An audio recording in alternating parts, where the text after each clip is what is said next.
아멘. 자, 그림 하나 보여드릴게요. 자, 무슨 그림인지 아시겠죠? 제가 제목을 써놨는데 미켈란젤로의 최후의 심판이라는 그림이거든요.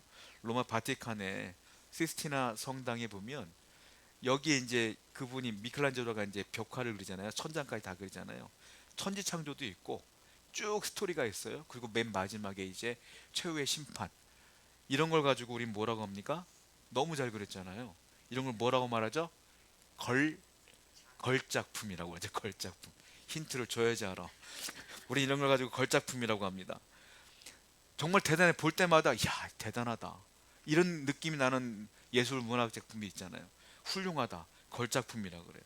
그런데 아무리 인간이 만든 걸작품이 훌륭하다 할지라도 저는요, 여행을 다니잖아요. 우리가 국내를 가든 해외를 가든 보여지는, 저는 가끔 그 봄 되지 않습니까? 봄 되면 죽었던 그 꽃들이 살아나, 잎들이 살아나, 그 녹색도 아니고 연한 연두색, 그걸 볼 때마다 기분이 너무 좋아져요.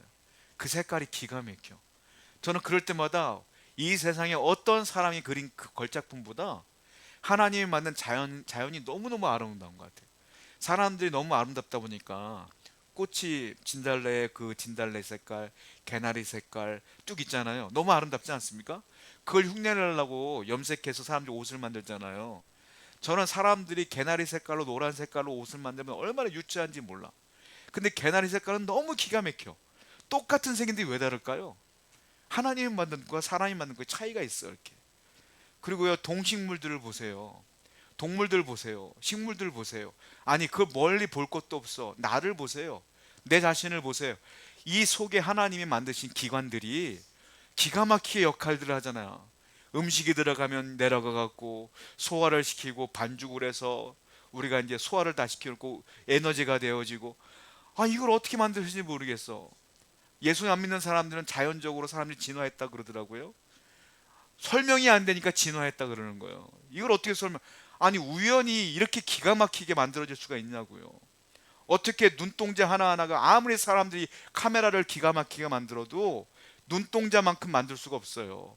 먼 것, 가까운 것 기가 막히게. 이게 어떻게 우연히 만들어져요? 우주를 만들 때 하나님의 우주 법칙을 보세요. 태양이 조금만 가까워지면 지구 멸망합니다. 조금만 멀어도 추워서 멸망해요. 기가 막힌 거리를 지금까지 유지하고 있잖아. 이걸 어떻게 우연이라고 말할 수 있겠냐고요. 저는 그거 볼 때마다 너무 하나님이 대단하신 것 같아. 간단해요. 하나님 만들었어 하면 끝이야. 근데 사람들이 그걸 부정하다 보니까 아무리 노력해도 방법이 없어. 그러니까 우연이 됐다 이렇게 말하는 거예요. 하나님 만들었다고 인정해버리면 너무 쉬운 거거든. 신이 만들었다고 생각하면. 저는 인간이 아무리 걸작품을 만들었다고 해도 하나님이 만든 인간과 이 자연의 비교할 수가 없다고 생각해요. 다윗이 어느 날 도망자로 삽니다. 도망자로 쫓기며 살아요. 목숨의 위협을 받으며 살아요. 그런데 어느 날, 제가 수련회 때 얘기했잖아요. 그 사해 바다를 보고 엔게디 광야에서 밤하늘을 바라볼 때 너무 기가 막힌 풍광을 보면서 다윗이 하나님을 찬양하지 않습니까? 성경을 볼게요. 시편 8편 3절에서 5절입니다. 시작. 주의 손가락으로 만드신 주의 하늘과 주께서 베풀어 두신 자연과 별들을 내가 보오니 사람이 무엇이기에 주께서 그를 생각하시며 인자가 무엇이기에 주께서 그를 돌보시나이까.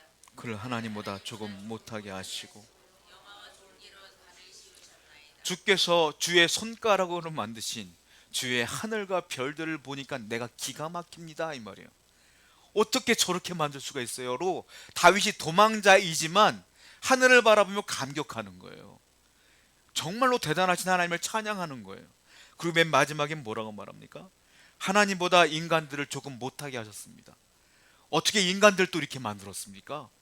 어떻게 이러한 놀라운 기적들을 행하셨습니까? 라고 다윗이 하나님을 찬양하는 거예요. 자, 다윗이 고백할 때 뭐라고 말해요? 하나님이 인간을 하나님보다 조금 못하게 만들었다는 거예요. 이게 뭡니까? 하나님의 창조할 때 모습이에요. 저와 여러분들은 하나님보다 조금 못하게 만드는 거야. 하나님의 형상대로 만들었다고 했지 않습니까? 그런데 문제가 뭐냐면 인간들이 죄를 지어서 타락을 했어. 그래서 우리가 죄인이 된 거예요. 그래서 이 모습이 너무 안타깝지 않습니까? 자, 이걸 상실해 버렸어. 근데 하나님이 얼마나 또 사랑이 많은지, 죄인된 모습인 우리를 또 회복시키기 위하여 당신의 아들 예수 그리스도를 이 땅에 보내신 거예요. 그래서 그분이 우리 죄를 다 짊어지시고 십자가에서 죄덩어리가 되셨어. 그리고 인류의 죄를 짊어지고 돌아가셨어요.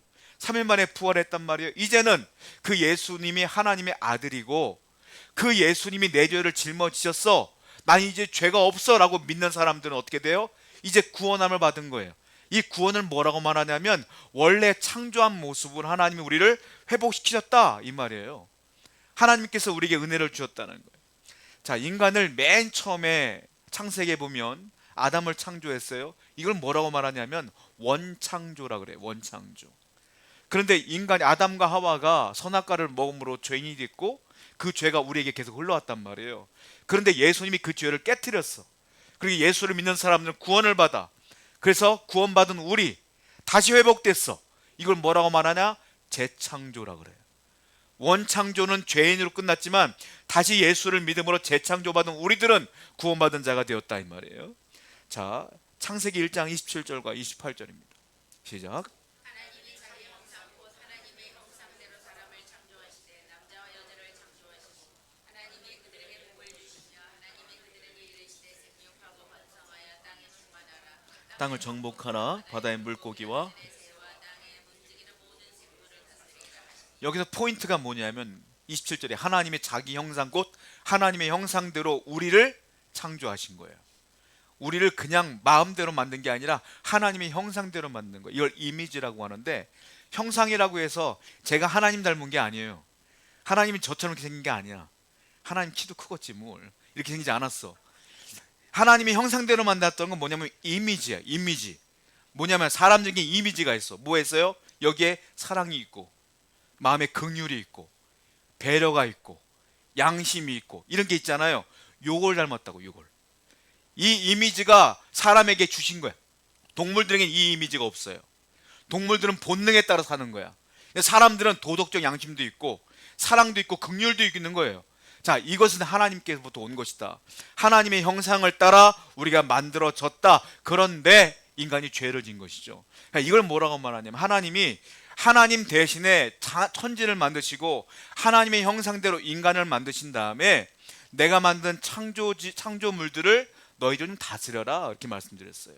그럼 뭐라고 말하냐? 대리자로 세운 거예요. 우리를 이 자연의 대리자로 세웠어요. 그래서 인간을 뭐라고 말해요? 만물의, 내가 한마디 읽고 해줘야지 알아맞죠.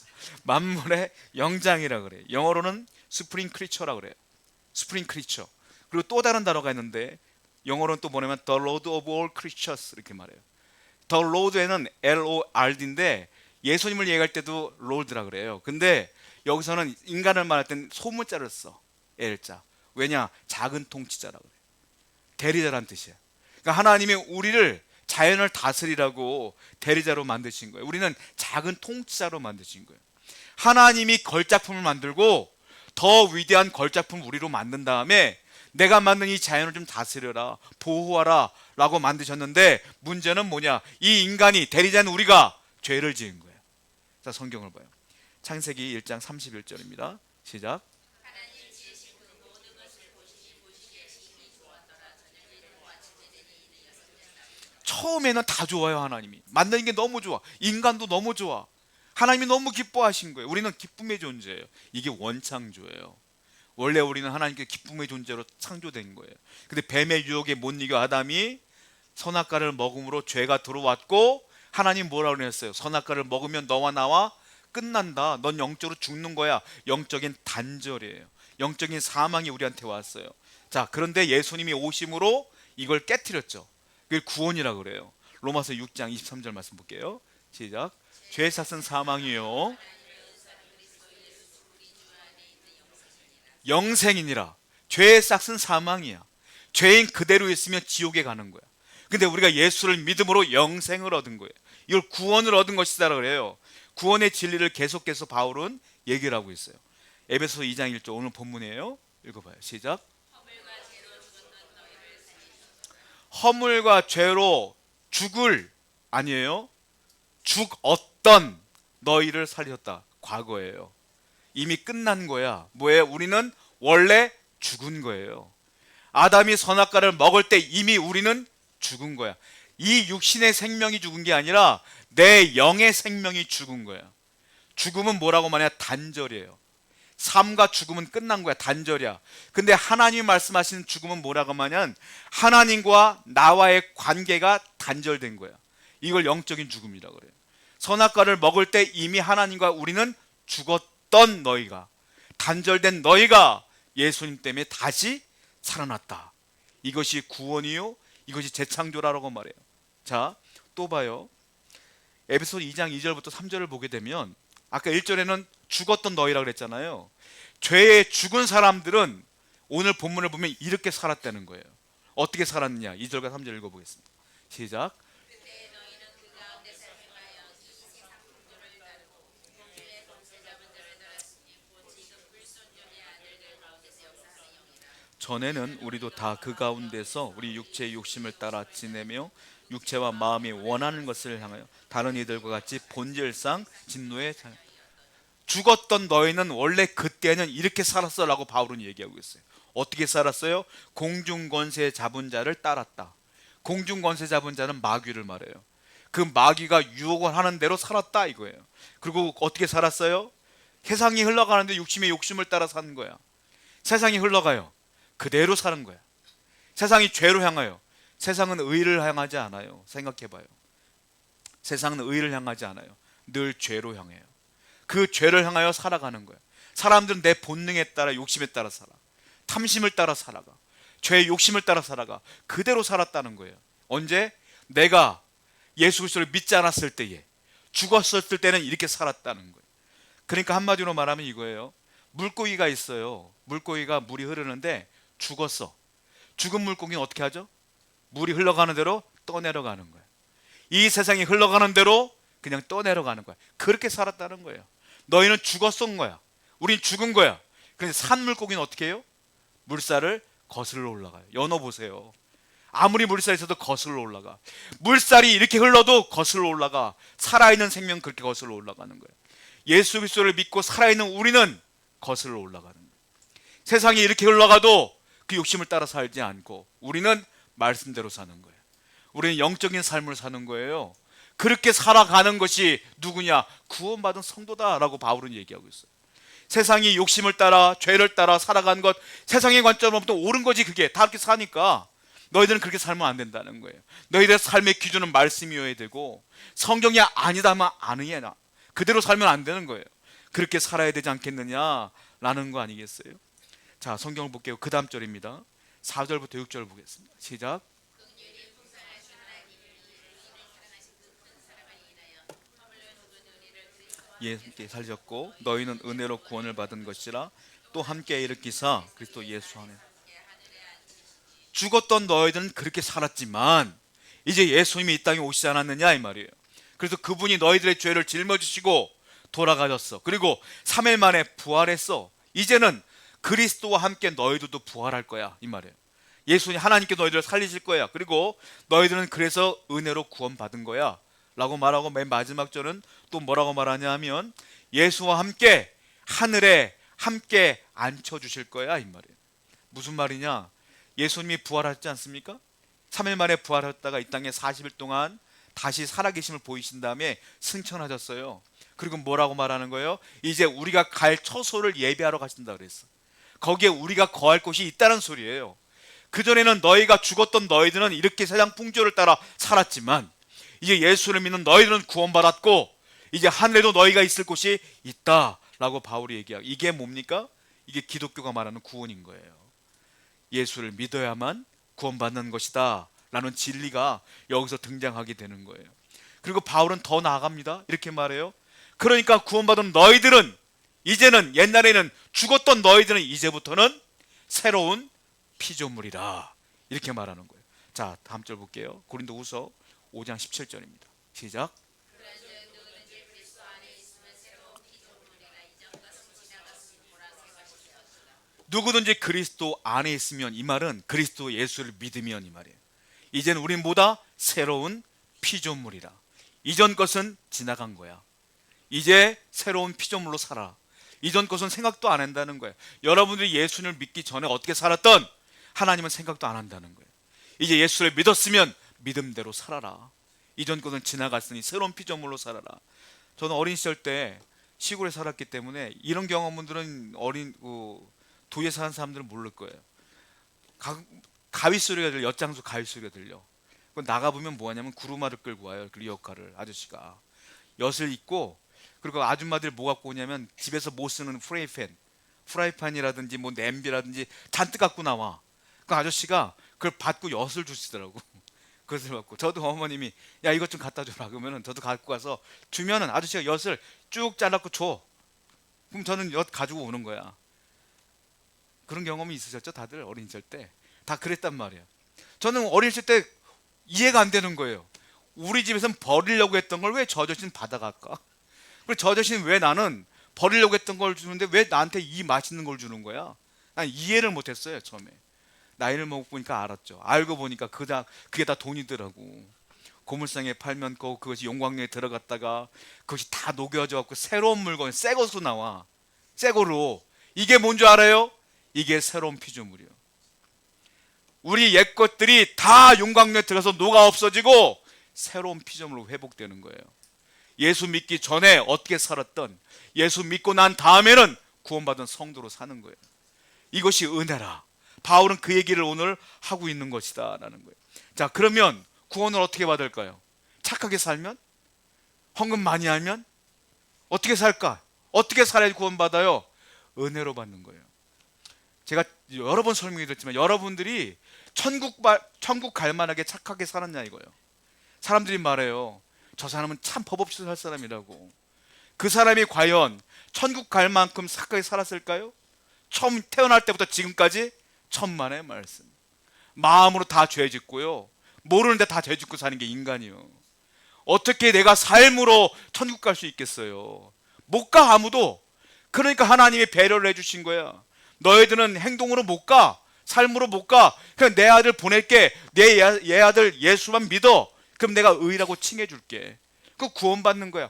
얼마나 감사해요. 여러분들은 삶으로, 저도 삶으로 구원 못 받아요.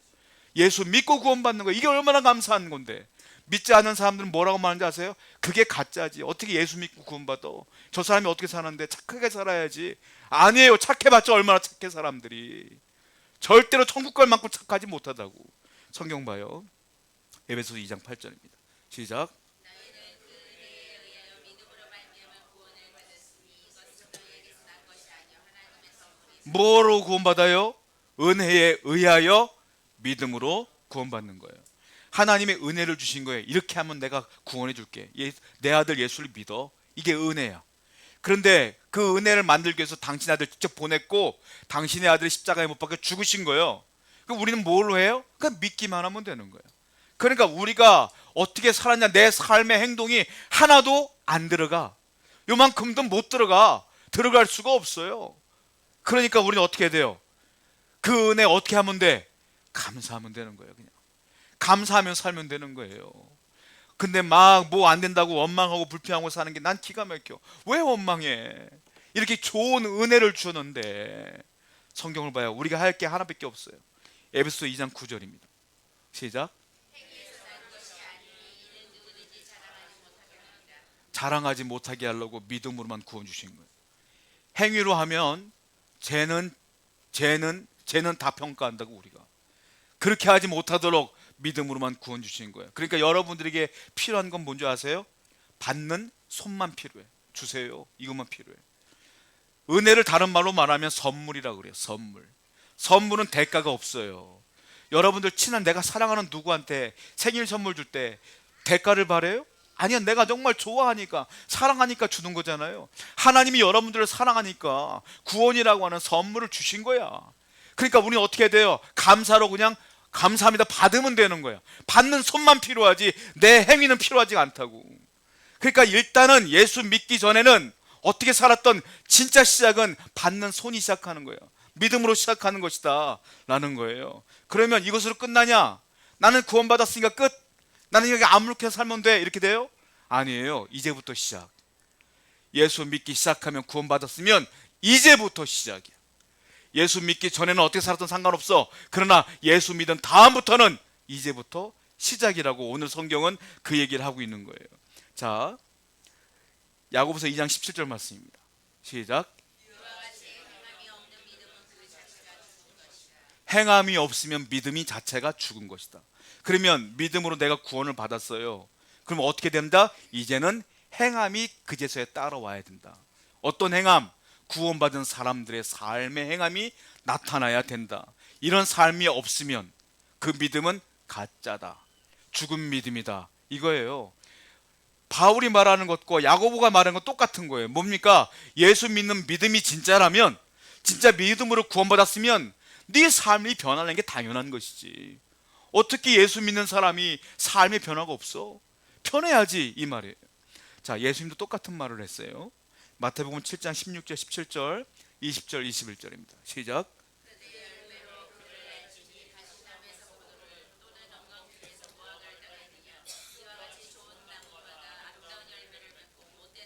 나쁜 열매를 맺나니 이러므로 그들이 열매를 그들이 알지라. 나더러 주여 주여 하는 자마다 다 천국에 들어갈 것이 아니요 다만 하늘에서 계신 내 아버지의 뜻대로 해. 맨 마지막 절 때문에 제가 신학교 때 친구들하고 토론을 한 적이 있어요. 주여 주여 하는 자마다 천국에 들어갈 것이 아니요 다만 하늘에 있는 아버지의 뜻대로 행하는 자가 들어가는 것이다. 친구들이 뭐라고 말하냐면, 야, 내가 예수를 믿어. 근데 주여 주여 하고 내가 기도를 해. 그런데 내가 행함이 없다고 구원을 못 받아? 믿음으로 구원받는 거라며? 이렇게 질문하는 친구가 있었어요. 그것 때문에 친구들이 걔를 둘러싸고 잘못했다고 막 얘기했던 기억이 있어요. 그게 아니야. 성경을 제대로 읽어내면서. 이게 무슨 말인 줄 아세요? 행함이 있어야 구원받는다는 말이 아니에요. 착해야 구원받는다는 말이 아니야. 무슨 말이냐? 좋은 열매를 맺으면 나무가 좋아야 돼. 안 그래요? 썩은 나무에서 어떻게 열매를 맺어? 배나무에서 포도가 열매요? 아니에요. 포도나무에서 포도가 열매를 맺는 거예요. 복숭아 나무에서 복숭아가 맺는 거예요. 그러면 우리가 예수를 믿고 구원받은 성도가 됐으면, 진짜 성도라면 성도의 열매를 맺어야지 당연한 거라는 거죠. 그 주여 주여 하는 자마다 구원 못 받는다는 건 무슨 말이냐면, 겉으로는 믿는 척을 해. 교회도 잘 다녀. 헌금도 하고 헌신도 하고 전도도 하네. 기도도 하네. 그런데 그 속은 믿음이 없는 거야. 그러니까 그 믿음은 가짜이기 때문에 삶의 변화가 없어. 그러니까 삶의 열매를 봐야 그 믿음이 진짜인지 볼 수가 있는데, 그 열매가 없으면 가짜니까 구원 못 받는 거다, 이 말이거든요. 이해가 되셨죠? 진짜 믿음이라는 건 변화가 돼야 된다는 거예요. 진짜 믿음이라는 건 성도의 열매를 맺어야 된다는 거예요. 행위 구원이 아니라 구원은 믿음으로 받되, 진짜 믿음이라면 삶의 변화가 있어야 된다라는 거예요. 제가 말하는 게 아니라 성경이 그대로 말하고 있는 거예요. 자, 그러면 이런 생각도 해볼 수가 있어요. 저와 여러분들은 구원받아. 제가 어릴 때 무슨 고민을 했냐면, 아니 어떤 분들 보니까 젊을 때 실컷 놀고 다 놀고 뭐 나이트클럽도 다니다가 뭐 술 담배도 다 하다가 나이 한 60대쯤 됐을 때 그제서야 두 손 들고 회개하며 돌아와. 그리고 예수 믿다가 돌아가시더라고. 저 때 어릴 때 무슨 생각했냐면, 나는 10대 때 예수를 믿었으니까 10살 조금 넘다, 나 태어날 때부터 교회 안 가면 엄마한테 얻어 맞았으니까 교회 안 가서 핍박을 받은 사람이요. 교회를 보통 은혜 받은 사람들은 교회 혼자 가다가 핍박받는데 나는 안 가면 핍박을 받아. 그러니까 이런 생각을 해요. 왜 어릴 때부터 믿어서 말이야, 어릴 때부터 하나님 믿어서 목사 된다고 해갖고 왜 친구들 놀 때 나는 못 놀고 성경 읽고, 친구들 즐길 때 나는 그 즐기지 못하고 기도하고 기도원 다니고, 어떨 때문에 그렇게 후회스러울 때가 있어. 왜 나도 늦지막히 믿을 걸. 근데 그게 아니에요. 왜냐하면 우리가 예수를 일찍 믿은 이유가 있어. 하나님이 여러분들에게 구원 주신 이유가 있어. 목적이 있어요. 왜? 그냥 예수 믿고 구원받아 죽어서 천국 가는 게 아니에요. 믿으라는 이유가 있어요. 성경을 볼게요. 에베소서 2장 10절 말씀 보겠습니다. 시작.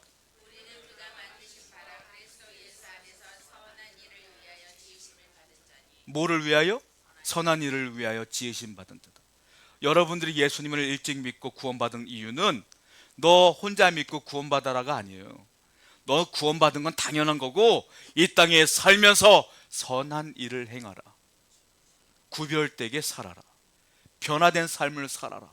그게 목적이에요. 왜? 여러분들의 삶을 통하여 믿지 않는 분들이 변화되길 원하는 마음으로, 여러분들의 말을 통하여, 삶을 통하여 그들도 구원받게 하기 위하여 여러분들을 고르신 거라는 거예요.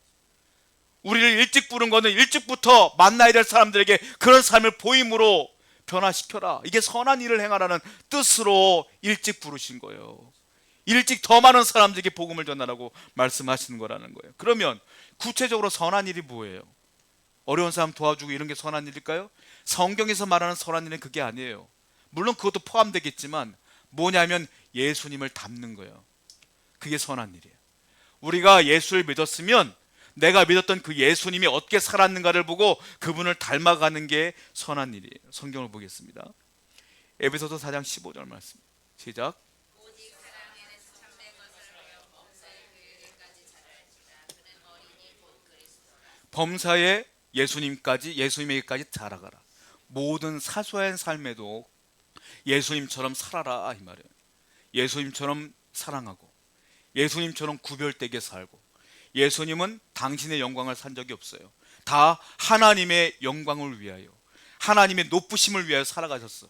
그러니까 그분이 그렇게 살았으면 너희도 그렇게 살아라. 그것이 선한 일이다 라고 말씀하시는 거예요. 마태복음 5장 16절도 볼까요? 시작. 이같이 너희 눈이 사람 앞에 비치게 하여 그들로 너희 착한 행실을 보고 하늘에 계신 너희 아버지께 영광을 돌리게 하라. 너희 빛이, 예수님 뭐라 그랬어? 너희는 빛이요 소금이라 그랬어요. 그 너희 빛이 사람들에게 영향을 끼치게 하라. 그리고 그들에게도 하나님의 살아계심을 보게 하라. 여러분이 빛처럼 살으라는 거예요. 소금처럼 살으라는 거야. 예수 믿었으면 이렇게 변화가는 것이 당연한 것이고 예수님을 닮아가는 게 당연한 것이다라는 거예요. 또 구체적으로 베드로전서 2장 9절을 보게 되면 이걸 우리에게 임무를 줘요. 성경을 보겠습니다. 시작.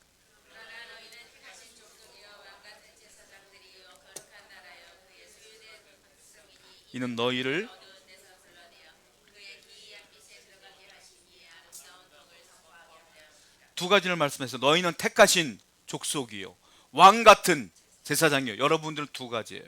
하나님이 고르고 골라서 선택해 주셨어요. 선택했다는 건 뭔지 아세요? 특권을 준다는 거예요. 그러니까 선택받은 성도들은 뭐 할 수 있어요? 기도할 수 있어요. 기도하면 하나님이 응답하셔요. 선택받은 우리들은 하나님께 외치면 하나님이 역사하시고 우리를 보호하신단 말이야. 이게 특권이 있어. 우리는 택하신 백성이야. 또 하나 왕 같은 제사장이요. 제사장의 역할이 뭐예요? 일반 백성들이 죄를 지면 제물을 갖고 와. 제사장이 그걸 갖고 각을 뜨고 하나님께 제사를 드려줘. 그럼 어떻게 되냐? 하나님과 인간들 사이에 누가 있어요? 제사장이 있는 거예요. 이 제사장이 인간들의 죄를 하나님께 용서 구함으로 이 사람들의 죄가 용서받는 거예요. 제사장은 뭐라고 말하냐? 중보자라 그래. 하나님과 인간들 연결하는 역할이야. 너희는 택하신 백성이요 또 왕 같은 제사장이라. 저와 여러분들은 뭐예요? 제사장의 사명이 있는 거예요. 뭐와 뭐? 세상과 하나님 사이에 있는 존재예요. 우리는. 그래서 여러분들 어떻게 살아야 돼요? 선하게 살아야지. 예수님 닮게 살아야지 세상 사람들이 여러분들을 보고 변화되고 예수 믿고자 하는 마음이 생기는 거지. 여러분들이 막 사는데, 똑같이 사는데 여러분 보고 누가 변화될 거예요? 누가 하나님 찾을 거야? 그러니까 우리의 사명은 두 가지라고. 기도하며 예배자로서 택하신 백성들께 살고, 중보자로서 세상과 하나님을 연결하는 그 삶을 사는 것이 무엇이냐? 선한 일이라. 이것이 구체적인 것이요 예수님 닮는 것이다 라는 거예요. 또 보세요. 고린도전서 10장 31절입니다. 시작. 우리는 어떻게 살아야 돼요? 다 하나님의 영광을 위해서요. 먹든지 마시든지 무엇을 하든지. 직업에는 빈부귀천이 없어요. 여러분들이 어떻게 살든지 간에 있는 곳에서 다 하나님의 영광을 위해 살면 돼. 하나님 이 직장에 보내셨군요. 내가 들어온 게 아니라 하나님이 보내셨으니 내가 여기 성실하게 일을 감당하게 하시고 나를 통하여 그들이 하나님을 볼 수 있도록 도와주옵소서. 불평불만하지 아니하고 감사하는 삶을 삶으로 그들이 나를 통하여 하나님을 볼 수 있도록 도와주세요 라고 사는 거예요. 여러분 가정도 마찬가지야. 가정주부도 마찬가지야. 하나님 우리 가정을 세우셨으니 내가 여기서 자녀를 위해 기도하고 남편을 위해 기도하고 아내를 위해 기도하고 자녀를 위해 살면 하나님께서 이 가정에 은혜를 주실 줄 믿고 하나님의 영광을 위해 삽니다. 이런 마인드로 살라는 거예요. 이것이 무엇이냐? 하나님의 영광을 위해 사는 거예요. 이게 성도의 삶이다라는 거예요. 이렇게 살았던 많은 사람들도 있죠. 신앙인들 가운데. 성경 속의 인물들은 당연한 것이고 우리가 아는 사람들 가운데 독일 총리였던 메르켈 총리라고 아시죠? 여성 총리였잖아요. 제가 조사했더니 이분이 2021년도에 퇴임을 하셨더라고요. 2021년도에 퇴임을 하는데 마지막 EU 그 총회에서, 많은 정상회의에서 이분이 마지막 연설을 합니다. 근데 많은 정상들이 EU 국가의 사람들 전부 다 일어나서 마지막 연설을 했던 그 메르켈 총리에게 기립박수를 보내요. 박수를 보내요. 왜냐하면 이분이 대단한 게 뭔지 아세요? 지지율이요, 이때 80%였어. 80%인데 스스로 자진해서 그만둔 거예요. 나는 우리나라 정치인들 가운데 퇴임하기 직전에 80%였던 사람이 있는가? 생각해봐요. 아무도 없어. 아무도 없어.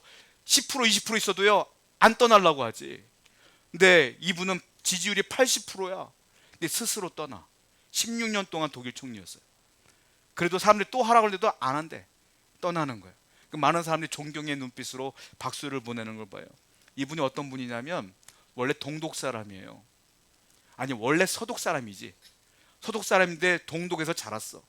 왜냐면 독일에 통일되기 전에 베를린 장벽이 있었지 않습니까? 그 장벽이 세워지기 전에, 나뉘어졌지만 장벽은 없었어요. 세워지기 전에 장벽이 세워진다는 말을 듣고 동독에 270만 명이 서독 넘어와요. 자유를 찾아서.